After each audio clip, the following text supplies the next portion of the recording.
record button. I just want to make sure live hits right. And it looks like it is. Awesome. So 3, 2. Welcome back to the Alchemist Nation podcast. My name is Gualter Amarelo. This is a real estate podcast where I get to travel across the country seeking out professionals, millionaires, or multimillionaires who have been successful in real estate. Today, I've got a very special guest, Jaime Greene. Welcome to the show. Thank you, Gualter. So, Jaime, you're a commercial real estate agent. You've been doing a lot of work in the commercial arena, but you're also getting into solar. Tell me a little bit more about the transition.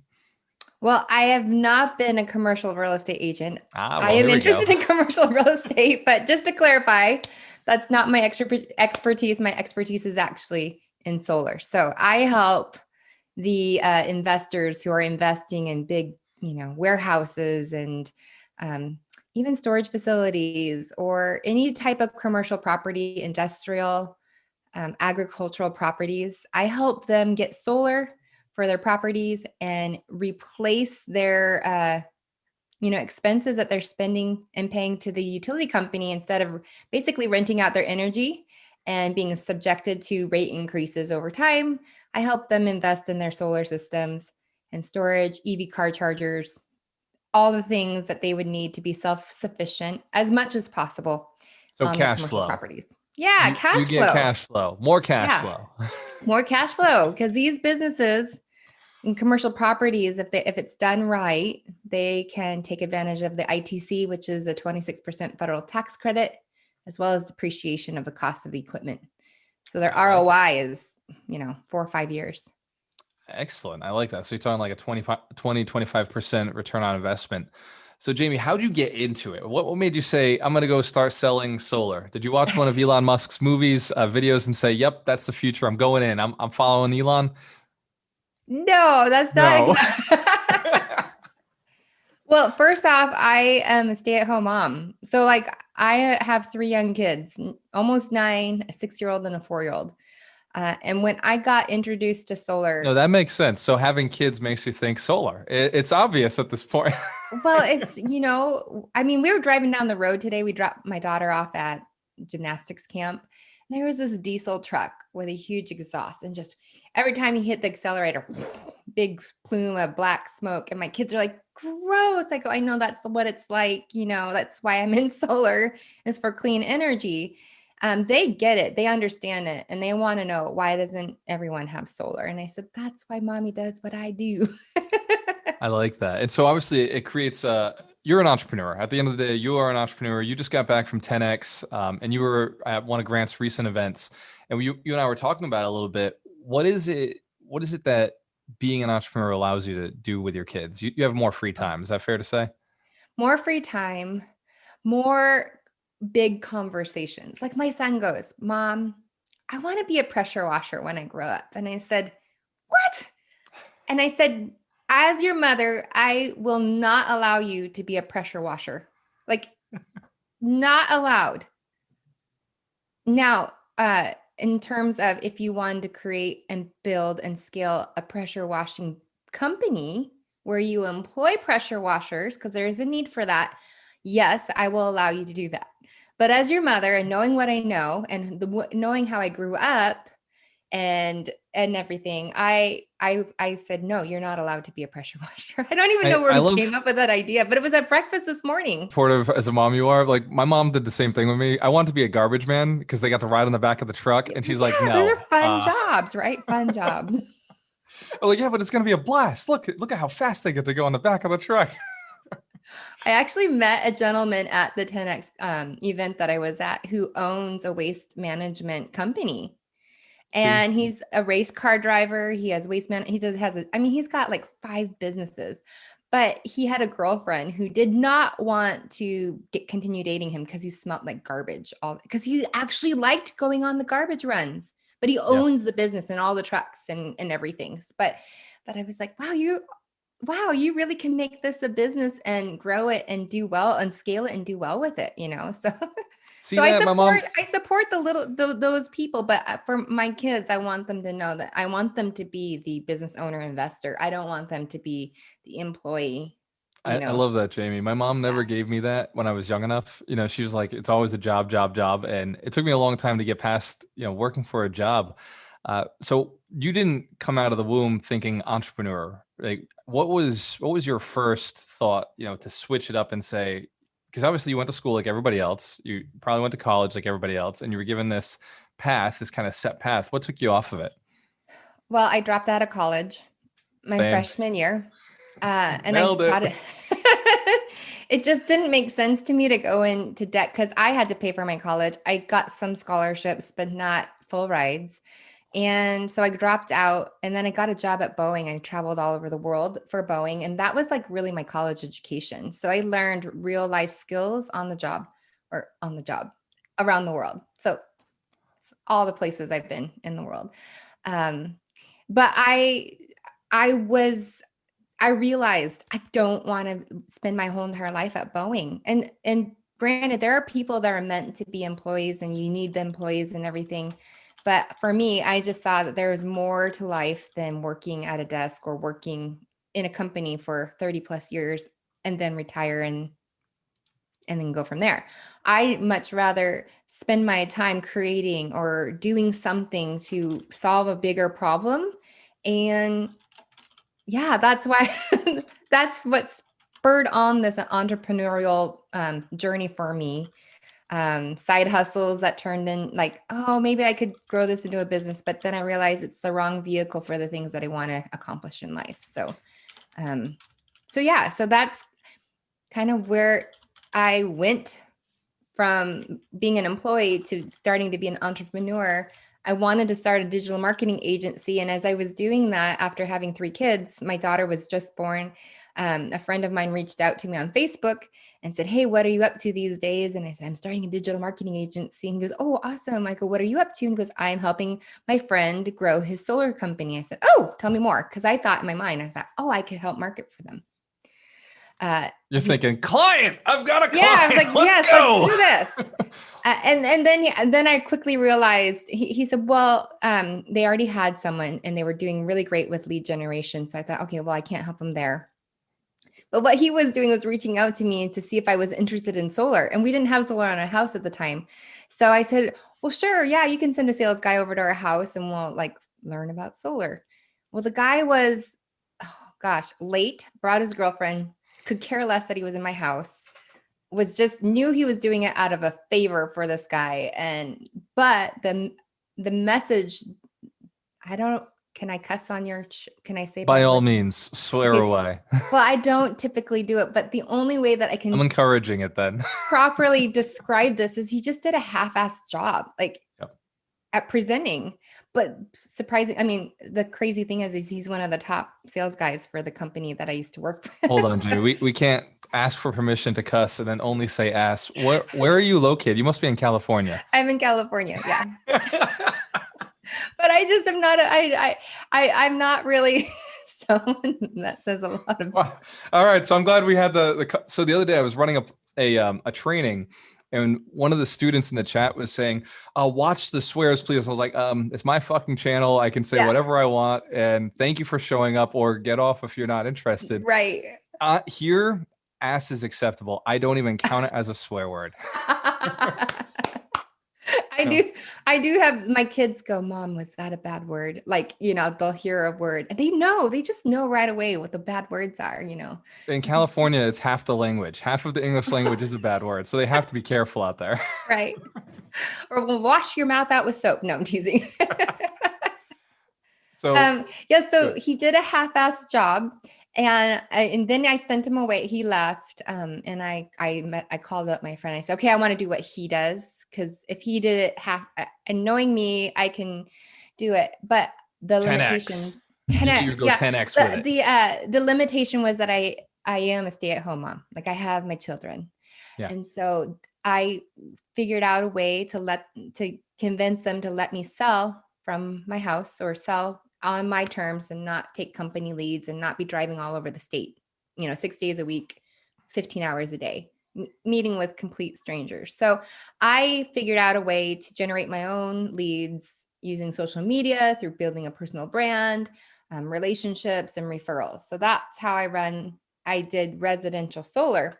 And then out of that, some people were like, hey, do you do commercial? And I was like, yes, I do commercial.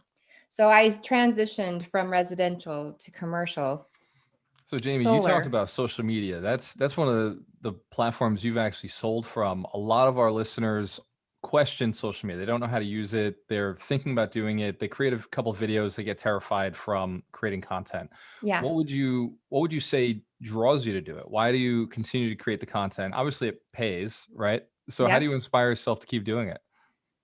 Well, you got to keep promoting and promote and then keep promoting. Like you just have to promote and you have to be willing to look silly or feel embarrassed and just push through it. Like I remember I started, I think it was Gary V, and he's like, you don't have to like come up with this content. You just have to document. And I think even Russell Brunson talks about that too. Like, oh, well, Gary V says to document. So I'm going to document. So I literally, this like $1,000 phone or however much it is, has made me and my family a lot of money just by, Money, lots of money. pulling out my phone and saying, hey, you on, you just making a video. And I just provide value and information and education and then give them a simple call to action to reach out to me if they're interested. So the beauty of that is versus calling a cold lead or something like that is they're already warmed up. They already know what I'm about. And I show up like I have, I show up and I don't care. Like I'm starting to play around with TikTok. Yes, I'm on Avoided TikTok. it. I'm loving it. I've avoided it for so long because I just thought I was the wrong demographic, but I'm wrong about that. So It's the I right just, demographic. I'm on I'm the right. TikTok. Yeah. So I'm starting to play around with TikTok, but typically it's been Facebook Yeah. and a little bit of Instagram and starting to play with LinkedIn more and YouTube for sure. Well, it makes sense. In the commercial Yeah. arena, LinkedIn's probably the way to go. And I felt the same way when I was building my real estate business. It was all, basically Facebook. It was all Yeah. relationship sort of marketing where it's selfies and videos and tagging people and creating a great content that, people want to consume. And I felt the same way building the business. So you went and you shifted it up by saying, instead of me going out and doing sales, I'm instead going to do marketing and let the sales come to me. Mm-hmm. What would you say was the biggest thing you've learned since starting this entrepreneurial journey? How long ago did you start? Oh, I've been an entrepreneur for 12 years. Nice. And like I said, I wasn't in the right vehicles and I also didn't have the knowledge of how to sell. Like I know that like for me, I worked at a car dealership when I was 19 and I saw the sales guys and I'm like, oh, I should sell cars because I think I could do it. In my mind, I just think, oh, I could do it better or I could do this.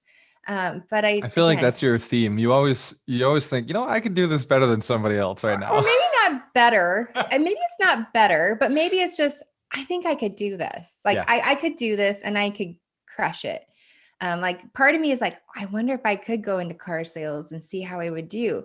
Um, I don't know if it's me being female and being somebody that's the main purchaser in the family. And so I'm not sure if that's part of it, but there's a challenge. I feel driven and challenged in seeing what am I capable of doing? So What are you capable of? Yeah. It yeah, so drives you. solar was this thing that was like people think solar panels are ugly. They don't want them on their houses. Most commercial businesses they're on the flat roof so they can't even see them or they have carports and they actually are functional because they provide shade to cars and then they provide energy and yeah. So uh yeah, it's been 12 years and I would have to say, and I just recently have met this woman, but the book that changed my life was Rich Dad Poor Dad.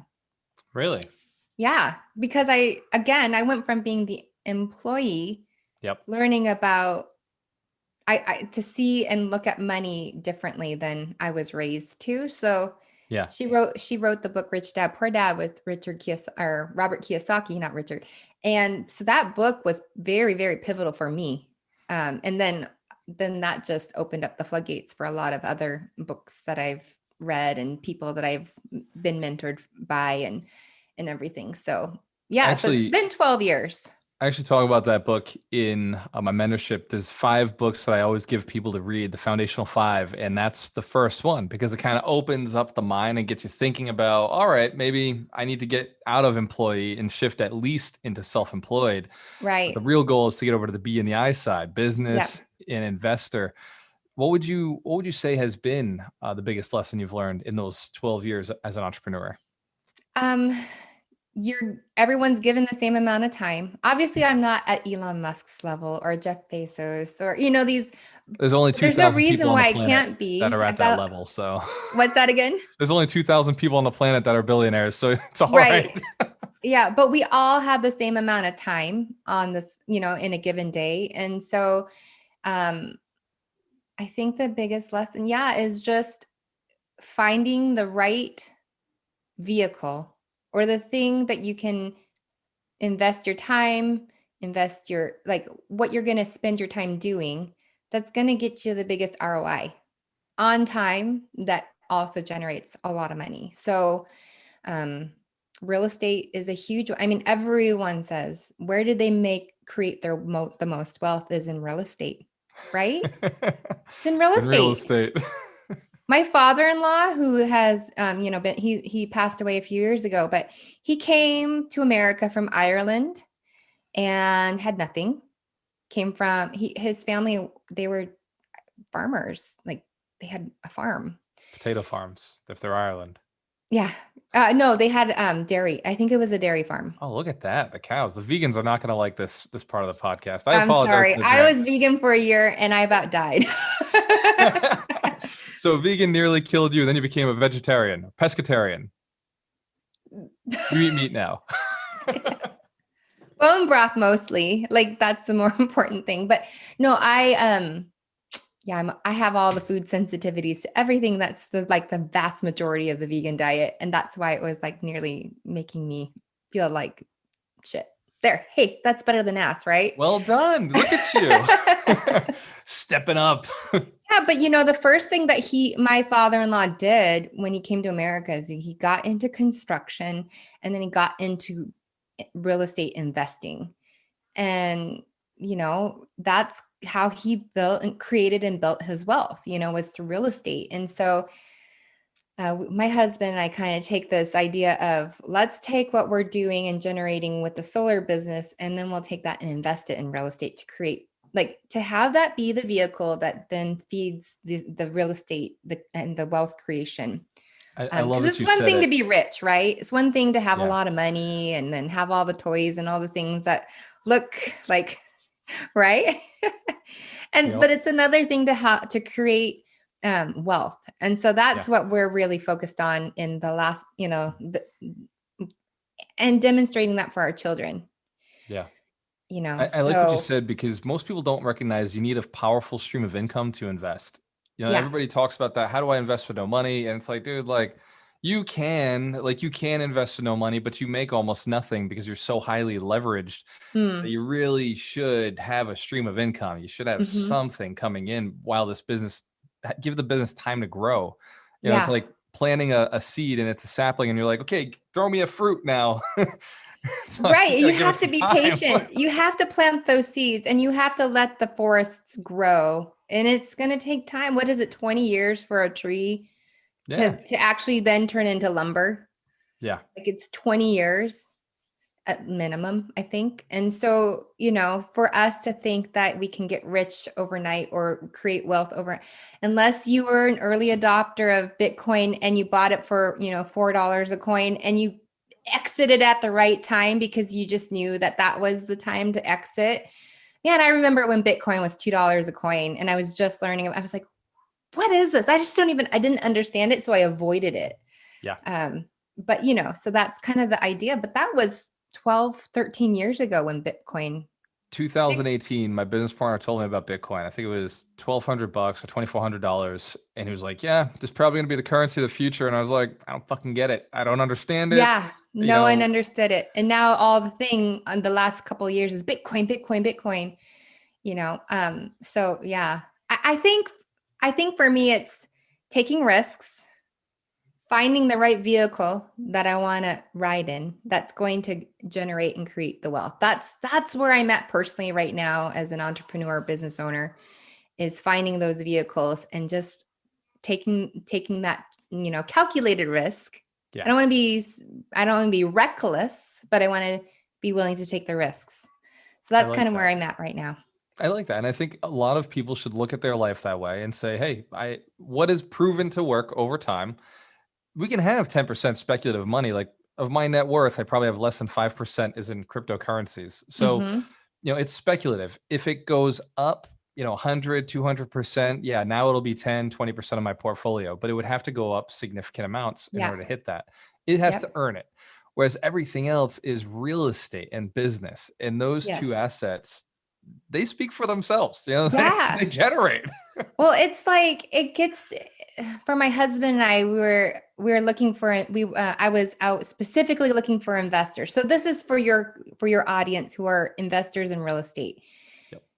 If someone comes to you with an opportunity, or if you're interested in investing in what's called like solar farms, those are projects that are going to so if you see a big solar farm out in the middle of the country or something like that, those people that have invested in that solar farm usually set up something that's called a power purchase agreement. So they're the investors. They're the ones funding the project. And they're going to sell that. They've become the power plant or the utility company, basically. And then they're going to sell it to the utility or to a community. And they're going to sell it for more than what their investment is. And so they have a constant ROI every single year. If they have a tax appetite that's big enough to take advantage of the tax credit, which, if it's a $20 million deal, you have to have a $5 million tax appetite to be able to take advantage of the full tax credit, and then also to take advantage of the depreciation of the assets. I like that. And if you're spread across a couple of investors who have, say 20 million each, they could easily eat that up. $1 million loss wouldn't hurt the books if you had something. I mean, these it's kind of crazy, but they're guaranteed ROIs every single year for at least 20 years. Wow. Yeah. So, arbitrage. Yeah. But you don't fight the power, generate the power. That's right. And so these are the type of projects that I work on, as well as, commercial projects that, like anything from a car dealership, because all the cars are going EV. So car dealerships are open all the time. They're constantly using power. But maybe they need 5 EV car charging stations. Maybe they want carports over some of their cars so that the interiors don't get wrecked by the sun, or whatever. But this would be an example. Or any warehouse that has constant cooling and temperature control. Like I think all of day, produce, right? All day, every day, constant. They're spending hundreds of thousands of dollars on energy to the utility company. But Jamie, what if I gotta ask, if somebody wanted to learn more about, solar products that they may be working on and want to contact you, what would be the easiest way for them to get in touch to see if their project would make sense, what the ROI might be? Yeah, they can they could go to my website and just fill out a form, which is, and I'm there on a little video. You'll see this little background, but my website is excelsiorsolar.com. EXCELSIOR solar.com, or you can email me at jamie@excelsiorsolar.com and start the conversation there. But it's really cool because it's a win-win. It's a win-win for everybody. It's a win for the investor. It's a win for the business owner. Or if you're the business owner that has the money to invest in it. And it's a win for the environment. Like I could go and help 1,000 homeowners go solar. But those 1,000 homeowners versus one business, the environmental impact is that much larger. And I feel like instead of going to the many, let's go to the kingpin. I mean, the business owners. Let's go to the kingpins. Call us the kingpins. We like that. That works for us. And just explore, because you're going to, no matter what, I'm going to save you money. So, and then you're going to have more cash to either invest in more opportunities. Invest in more opportunities. You know how we think. There's no other. There's really no other option. options. But you're just going to see your revenues and your cash flow like increase, and then you can go invest that. So I love it. So Jamie, I always ask, and by the way, before I even say that, I just had Doug Wing on the podcast a few hours ago. I love Doug Wing. And what Doug was saying was, like, one of his principles was, you've got to do this. Like, you've got to go and make sure that you set these things up and take action on them. It was one of his father's principles, actually. It was fantastic. Yeah. So I always ask this question at the end of the podcast. If you could go back to 20-year-old Jamie Greene and give yourself 3 pieces of advice that would get you to where you are today, happier, with more wealth, and with more accomplishment, what 3 pieces of advice would you give a young entrepreneur just starting out? I would say the first thing would be to invest in yourself. Invest in your knowledge and your education. And maybe it is going to be college. Maybe you want to be a doctor or an anesthesiologist or the things that but for the vast majority of people, that's not what they're doing. But I would say find the things the people that you want to learn from that are giving good advice and teaching you principles and things that you didn't know. Invest in yourself and gain that knowledge, because no one else can take it. No one can take it from you. There's there's no market downturn. If anything, in the market downturns, you're going to be able to take your knowledge and talents and go to the top. So I would say invest in yourself. And then the other thing I would have done is invest heavily into real estate, not in single family homes like I did. And I got burned with single family home investments, but I would go and invest in commercial multi-family units, that type of thing. So that's what I would have. And you would have done that in 2008, 2009, 10, 11, 12, 13, 14, 15. I've been whitewashed in a huge wave in Maui on Big Beach when I was 25 years old. I got crunched by a wave head first, I thought I was dying. Like, I honestly thought I was like, okay, I'm going to die in the ocean. I'm okay with that, but too early. But so I know what it feels like to get caught up in mess and then come out and be like, how do I fix this? Both in real life with my physical health, but also with real estate. Physically and metaphorically speaking. Yeah. I know what that's like. Yeah, I know what that's like. And I wouldn't recommend that, but I would swoop up on the opportunities that are in front of you when everyone else is panicking. So I think there's a saying with the stock market, when there's blood in the streets, that's when you buy. And so when you see these moments happening, don't be afraid, run towards it and help and swoop up and do the thing. So that's what I would tell my 20-year-old version of myself. And then the other thing would just do the thing that you love that makes you happy. Because if you're not happy, and take care of your body, like if you don't take care of yourself and your body, if you don't have your health, you're not going to be able to enjoy the things in life. And wealth is a part of it that I think everybody would like to have. But if you don't have your health, then what good is your wealth? So, yeah. I like that. Jamie, you are an alchemist. An alchemist, as I define it, is somebody who transforms themselves to be somebody more capable of more, having more. And then an alchemist who cares about other people, like our 100 millionaires, are inspired to go and build other millionaires. An alchemist goes out and builds other people who can then create and pass the message on. So thank you so much for being on the show and adding value to our community today. You're so welcome. Thanks for having me on. Cheers to your success. We have a choice. Always work with the best. Jamie Greene crushed it. Alchemist Nation podcast. I love it.